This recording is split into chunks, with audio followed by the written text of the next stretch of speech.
Good Monday morning, everybody. Welcome to the WLBB Community Voice Program, our show brought to you by Tanner Health System, 8:30 on this Monday. And I'm your host, Colin Worthington. Our guests this morning, perhaps you see one of them right now on Facebook Live, but the others shall arrive soon. We promise. This morning, we're going to talk about the Transportation Special Purpose Local Option Sales Tax proposal. It will be on the ballots in November for Carroll County voters. We'll get the gist of it and why Carroll County government believes you should support it. Get the background of it, how it all came to be about, and why they're allowed to offer this out as a way to pay for things. And we'll tell you what that'll allow you to pay for, and we'll get through that this morning within our program with Carroll County Chairman Marty Smith. Good morning, sir. Good morning, Colin. And we expect that Carroll County Sheriff Terry Langley will be joining us shortly as well, because in theory, I think one of the ways you've been selling it is that it could possibly benefit him, and I think a lot of people are in support of that idea, benefiting the sheriff's office and deputies. I want to remind everybody, we are on Facebook Live this morning, News Talk 1330, Facebook Live, and you can see our handsome mugs. And, of course, you can listen to us this morning on News Talk 1330, FM 106.3, and we also stream live online at newstalk1330.com. Now let's talk T-Splost. We've talked a lot about it over the last 2 months. So you guys are obviously ramping up the campaigns to bring it forth to voters in November. I guess remind us how it came about. That I assume it had to go through legislation to be approved. You know, here's an idea for communities to find other money to pay for transportation. How recent was that approved in the legislation? To put it on a single? To allow communities to, yes, 2 years ago. When I came in office, actually ran in 2012, it was a regional T-Splost only at that point. And we did not support it there because roughly 25 cents of every dollar was kept in Atlanta.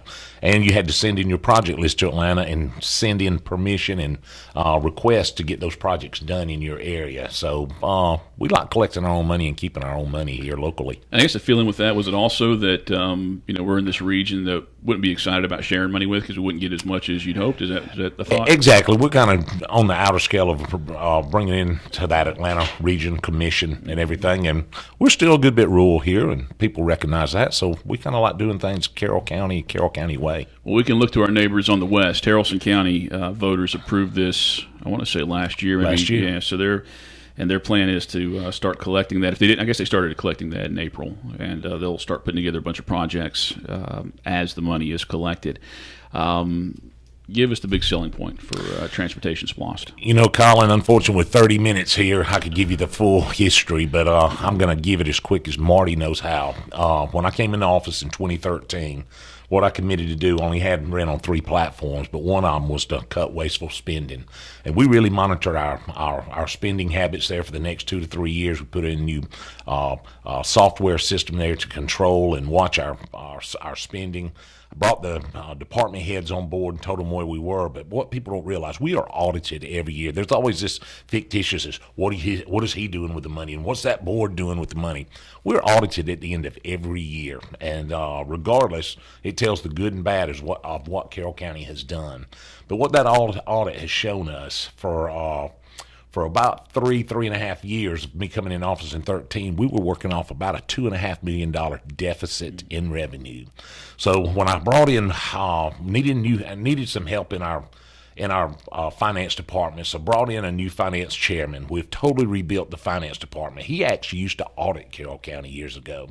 So he has spent over 18 months dedicated to nothing but our budget. And what he says, and to hear that coming from a professional, is that Carroll County does not have a revenue issue. A spending issue. They've got a revenue issue. Our audit showed in 2018 on a $48 million budget, and then we had an audit done in 2016. We had only brought in $234,000 more in 2016 and 17 than we did back in 2008. I think that would be hard for a lot of people to accept or wrap their brain around it, considering we had the reappraisals. Absolutely, and a lot of people don't realize the reappraisal had not been done in 17 years. We were under consent order. We had to have that done, but we've got what's called a floating homestead homestead exemption here. People don't realize that the schools and the municipalities, made money and they actually helped their budget within that reappraisal that we had to do. But what we did, because that floating homestead is in position for Carroll County, whatever you purchased your house at that time and filed for your exemption, you'll have those exemptions from now on. So even if your house increases from 100 to 300, they still exclude that increase in that value. Now, any additions, personal property, swimming pools, barns, additions will make a revenue difference there. But as far as increasing the revenue off a reassessment, does not help Carroll County with that floating homestead exemption in place. So no, our property values have not gone up in correlation to that. So. Well, we'll talk about the T-Splosh, how the proposal. Do you have handy, I guess, the way that would be written out?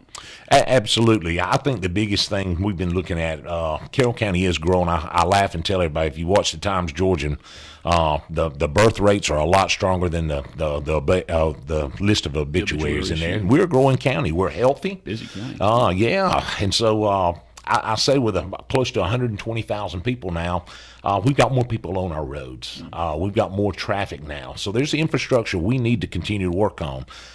Since I took office and working with Charles Pope, which I will go ahead and say that he's one of the finest road superintendents there is in the state, bar none. He's a likable young chap, too. And he is. Very well, works with all of our municipalities. In fact, I think they like him, as much as anyone, and they call him. They'll just call him, don't even have to go through me. They just know projects he's willing to help them with and all that. But he really stretches himself thin. But he'll tell you, that we've got 177 subdivisions that we've taken on that we have no plan long-term on. How are you going to pave those? How are we going to do, other than our main arteries that we're doing every year as far as paving and striping, there is no big plan. 8% of the bridges in the state of Georgia are failing. We cannot wait on the state to come in here and fix bridges and things for us. So I think the commission, the constituents as a whole, gave me as a challenge and my board as a challenge to determine what will work best for Carroll County as far as revenue and what it takes to make this community continue to be healthy. Do the county or municipalities not benefit from that most recent transportation tax in the state? Our gas prices, they put an increase on gas prices. Absolutely. It did generate some additional funding, but not near what this will individually for our community. Mm-hmm. And the focus for this, and some of that transportation dollars, in theory, they're going to go to some bridges that are over I-20. Not necessarily, they're not, I guess, would they be on county roads, those bridges? Are they? Yes, sir. About 113. Yes, sir. They're supposed to start work on those bridges in the next 5 years. And the state will take care of the big ones that are on state routes like that. But we've got a lot. I think the state's helping us. We've identified 5 that need replacing right now, and the state's right now going to help on 2 of those. But we need to, take our ownership in others and start working on them and do more to our roads. We committed as a board 3 years ago, as we paved new roads, we committed to an additional 2 feet on each side for widening purposes. So with that commitment, it's costing more. So straighten me out here. I'm going to, just based on what I remember from reading this, and I'm guessing I'm right here.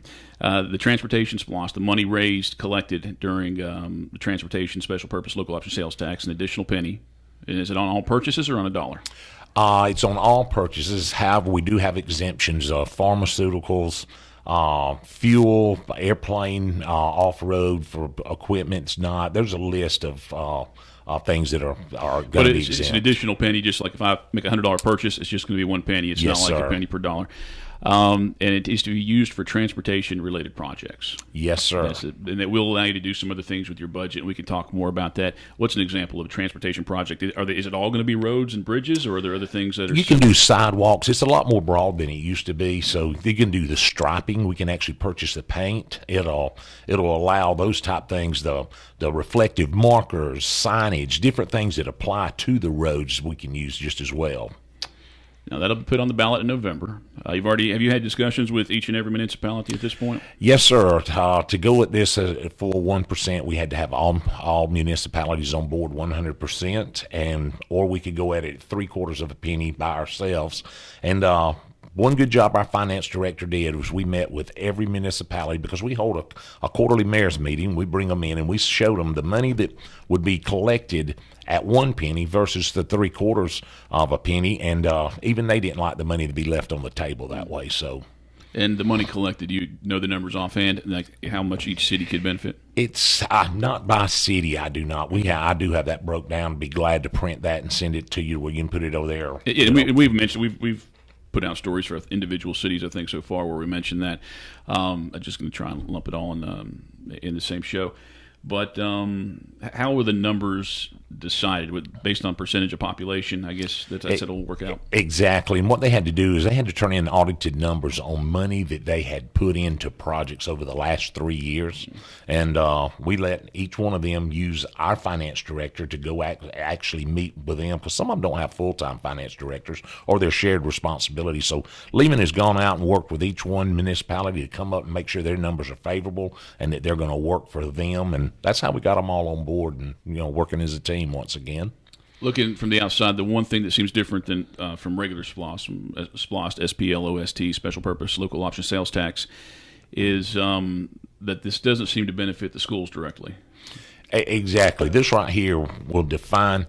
Right now, our budget is roughly $48 million. It will take that money that we currently use on roads it's about $2.5 million straight out of our general fund that we'll be able to dedicate to the T-SPLOST, much less the money out of our regular SPLOST we put money in, but that will free up $2.5 million.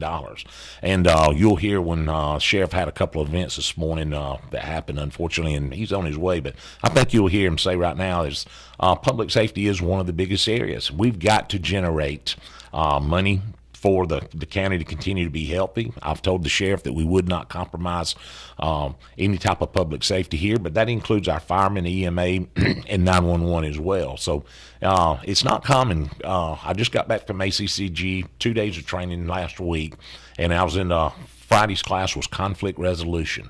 And the number one problem that they have across the state is getting along is the sheriff's budget along with the chairman and board's budget. And that's one, as a constitutional officer. And I tell you, that's one good thing.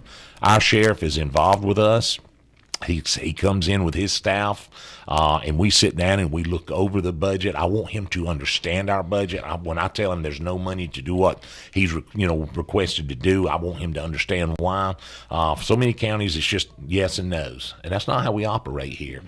Sheriff Langley's been at this a lot longer than I have, so it's great to be aboard on his team and us working all together. Everybody's really excited about our new finance director and where we're going, and the open and transparency we have there, and showing where financially we stand as a county. We're talking T-SPLOST on this morning's Community Voice program. That potential or Carroll County voters will have the opportunity to vote on that this November. Hope to give you all the information possible in this half hour with Marty Smith and Carroll County Sheriff Terry Langley, who will join us here in about 2 seconds. We are on Facebook Live this morning, so if you have any questions or comments you want to throw into, make sure we try and take a peek at and ask our guests, we will do that. So News Talk 1330 is the Facebook page. Just type your question down there, and we'll try and get that out. Or you can call us, 678-601-8255. 678-601-TALK is the phone number. Community Voice, brought to you by Tanner Health System here on News Talk 1330. At Tanner, we're advancing health throughout West Georgia and East Alabama, because we know that exceptional care isn't based on how many patients we serve, but how well we serve them. That's why we're focused on quality, delivering the best possible care for our patients. It's why we're expanding our clinical services and building new facilities to serve our growing community. And it's why we're looking beyond our hospitals and medical practices to develop sustainable wellness and preventive health programs in our region. What makes a hospital great has changed. It's not how many beds we have. It's how well we care for the neighbors who need them. Delivering the right care to every patient, every time, is how Tanner is advancing health with medicine beyond measure. Learn more at tanner.org or find a physician on our medical staff by calling 770-214-CARE.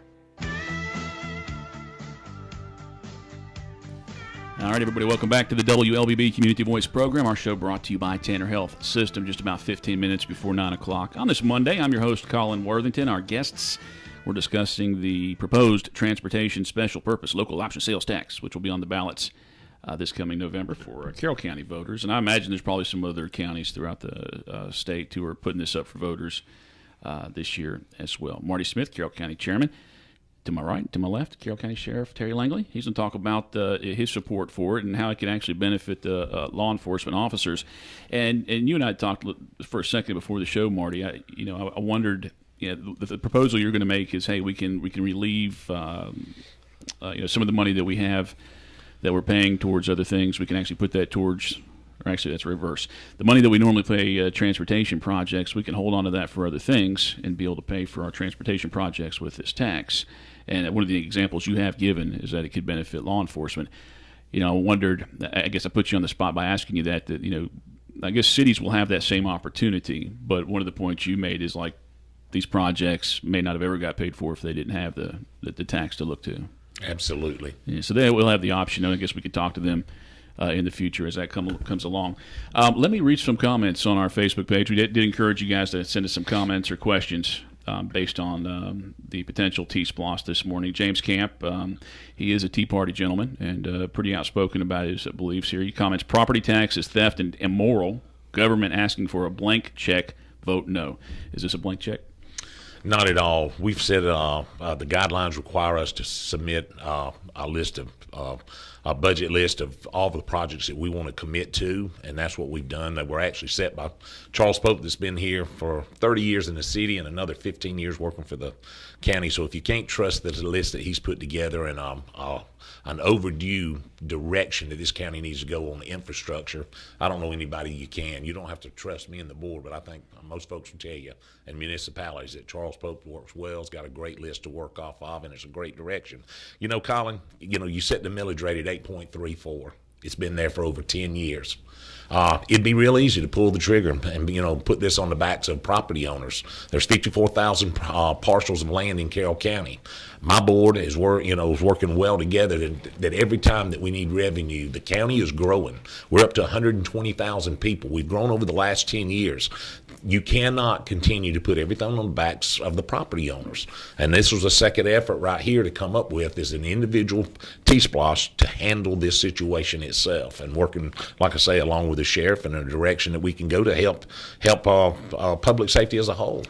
I imagine James is typing this up right now, and I do apologize, James. I did say he was a Tea Partier, but he's a supporter of the Libertarian Party, and he's outspoken Libertarian, so I do apologize for mixing that up, James. So you can take it off Facebook now.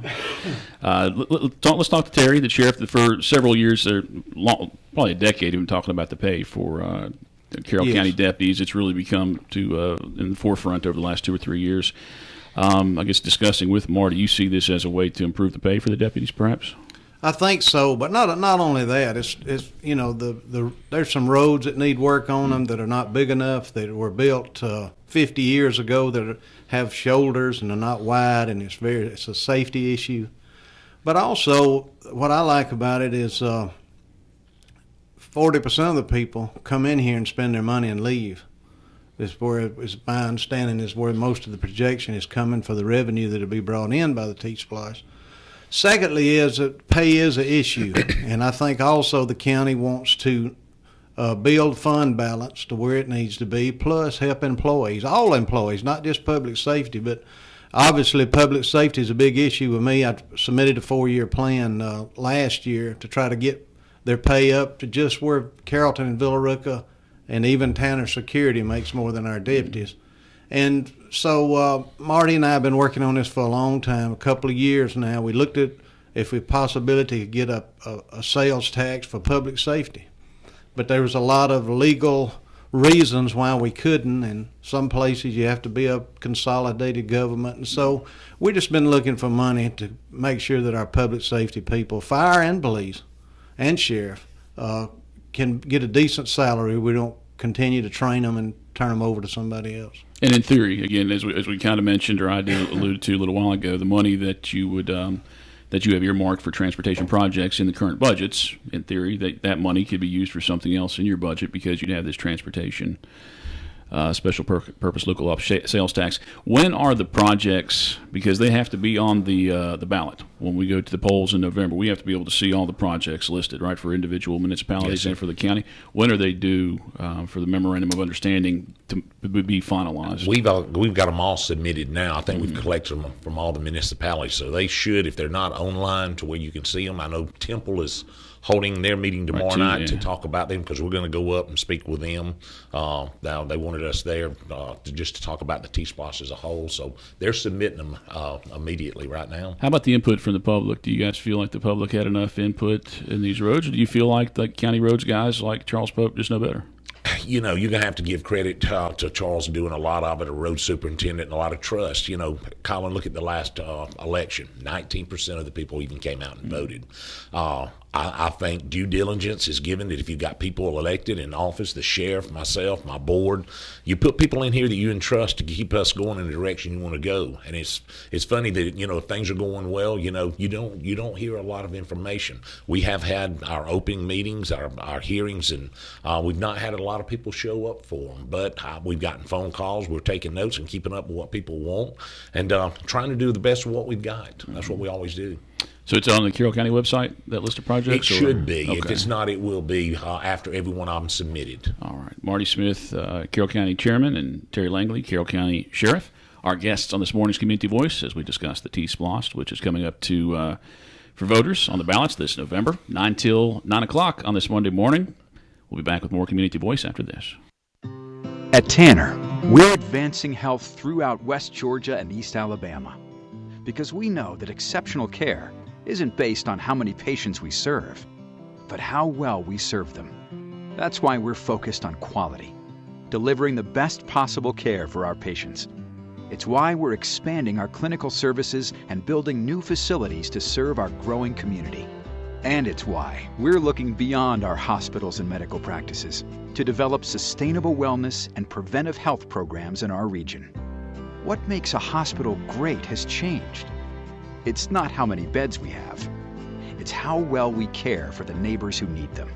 Delivering the right care to every patient, every time, is how Tanner is advancing health with medicine beyond measure.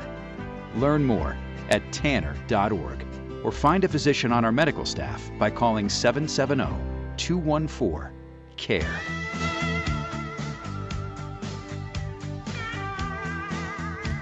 And we're back with about 7 minutes on the Community Voice program. Show brought to you by Tanner Health System. I'm your host, Colin Worthington, seated here with Carroll County Sheriff Terry Langley, Carroll County Commission Chairman Marty Smith, as we discuss T-Splosh.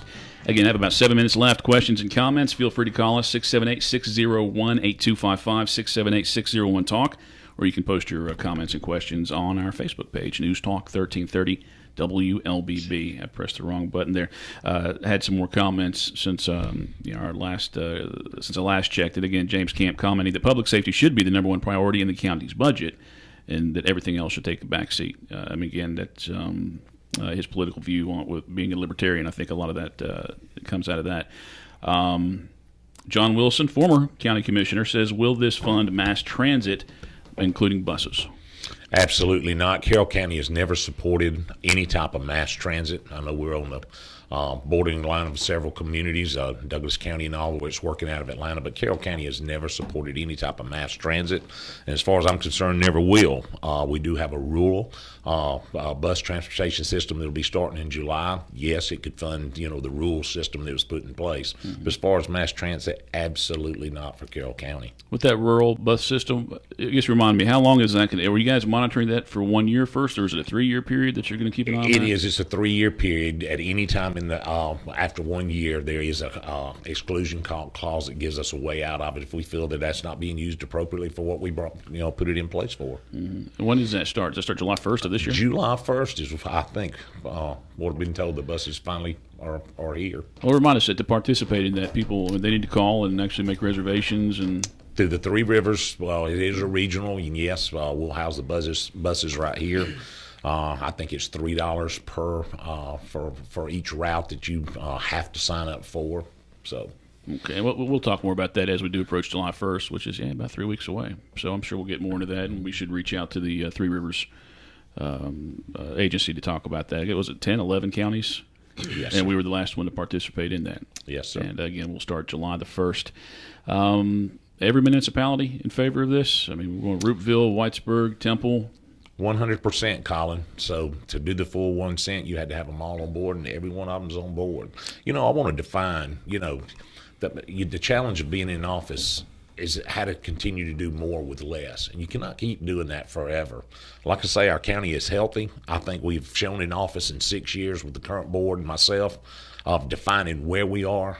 We've gone through the finances of Carroll County, determined where the wasteful spending. We've cut our spending. We've got the department heads on board with that. We've been able to give small raises along the way to encourage them, to show them that when we find money and that we're able to cut back and work as a team, it goes back into fund balance to keep us happy and goes back to employees to get them at a level. As like the sheriff said, we're just trying to play catch up. We're not trying to get them ahead. We're trying to play catch up in this county because there's a lot of things that should have been done a long time ago. He's been in office a long time, and he'll tell you these are things that we should have been chasing a long time ago, or we wouldn't be in the shape that we are now. Now, this question is not something you guys are presenting when you're promoting SPLOST, but I'll take this from Facebook.